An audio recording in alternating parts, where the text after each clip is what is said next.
Bagaimana cara kerja PNPM Mandiri Perdesaan? Proses dimulai dengan musyawarah antar desa di tingkat kecamatan untuk menjelaskan apa itu PNPM Mandiri Perdesaan.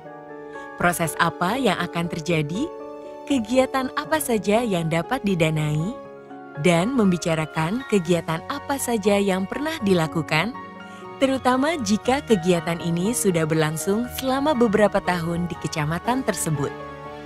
Dalam pertemuan ini, mereka dapat mendiskusikan apakah pemeliharaan kegiatan yang lalu telah dilakukan.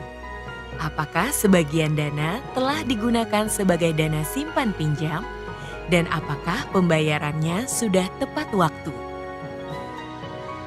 Pertemuan ini penting karena dalam pertemuan ini, masyarakat mendapatkan informasi bahwa tidak semua kegiatan nantinya akan dibiayai karena dana yang teranggarkan tidak mencukupi. Ini adalah proses terbuka untuk mengevaluasi kegiatan sebelumnya, dana yang dimiliki, dan peraturan-peraturannya. Hasil pertemuan tersebut kemudian disosialisasikan kembali di tingkat desa dalam musyawarah desa. Setelah itu, hasil dari musyawarah desa diumumkan secara luas ke masyarakat dan dibicarakan kembali di tingkat dusun untuk menggali gagasan. Pertemuan-pertemuan tersebut melibatkan kelompok perempuan. Gagasan-gagasan yang muncul di dusun kemudian dibawa kembali ke musyawarah desa kedua untuk memutuskan prioritas gagasan yang nantinya dapat mereka bawa ke musyawarah antar desa kedua di tingkat kecamatan. Dalam musyawarah desa kedua tersebut, masyarakat dapat meninjau kembali usulan mereka.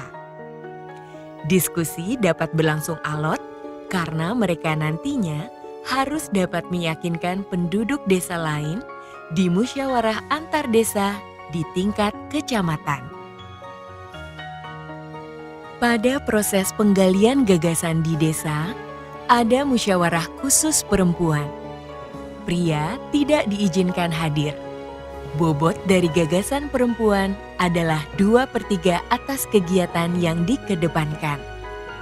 Proses ini dimaksudkan untuk memastikan bahwa kaum perempuan juga dapat menyuarakan pendapat mereka. Pada pelaksanaan awal PPK, kaum perempuan sudah banyak menghadiri musyawarah yang umum, namun mereka tidak banyak berbicara. Karena itu, program ini memberikan ruang khusus bagi perempuan untuk bermusyawarah, agar mereka bisa banyak mengemukakan gagasan dan dapat mengekspresikan kemauan dan keinginan mereka. Setelah prioritas desa diputuskan, beberapa orang dari instansi teknis pemerintah lokal, perwakilan desa, dan fasilitator membuat sebuah kelompok kecil untuk mengkaji ulang gagasan yang ada. Hal ini dimaksudkan untuk memastikan bahwa gagasan tersebut benar-benar layak didanai, memenuhi aspek teknis, sosial, dan ekonomi, serta dapat dikerjakan sendiri oleh masyarakat. Setelah gagasannya dikaji, masyarakat bertemu kembali di tingkat kecamatan dalam musyawarah antar desa kedua untuk memberikan peringkat usulan yang datang dari desa. Pada tahap ini, proposal tersebut masih sederhana dan singkat. Peringkat ini diberikan oleh 6 wakil dari tiap-tiap desa yang harus mencakup 1 kepala desa dan 3 orang perempuan. Setelah peringkat ditentukan, fasilitator teknis membantu masyarakat untuk membuat desain dan rencana anggaran dan biaya untuk prioritas yang paling tinggi. Kecamatan miskin bisa mendapatkan dana sebesar 3 miliar rupiah per tahun. Dari dana tersebut, mereka dapat memperkirakan kegiatan apa saja yang akan dilakukan berdasarkan prioritas yang telah ditentukan. Setelah mereka memiliki desainnya, wakil-wakil dari tiap desa kembali bertemu di tingkat kecamatan untuk melaksanakan musyawarah antar desa ketiga. Dalam pertemuan ini, masyarakat menentukan pendanaan berdasarkan peringkat usulan hasil musyawarah antar desa kedua, serta anggaran dan biayanya.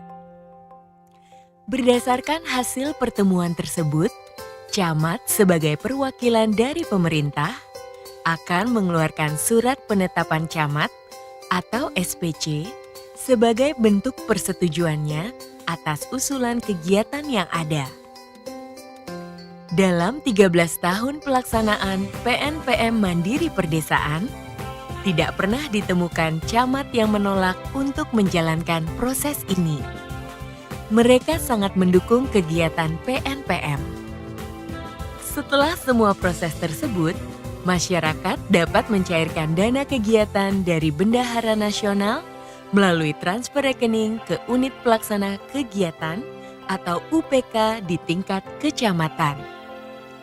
Unit pelaksana kegiatan ini dikelola oleh wakil masyarakat yang terpilih dalam musyawarah antar desa pertama. Dengan dana tersebut, masyarakat dapat mulai melaksanakan kegiatan mereka.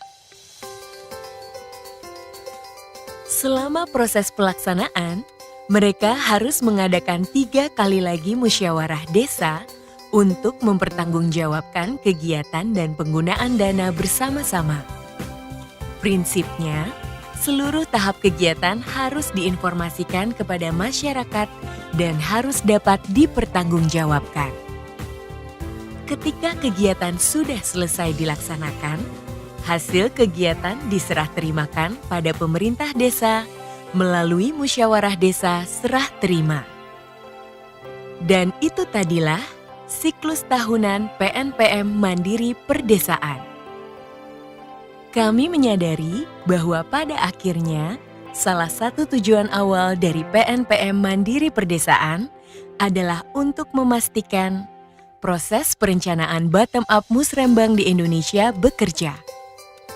Jadi secara singkat, itulah siklus PNPM Mandiri Perdesaan. Siklus ini sekarang lebih banyak dikenal.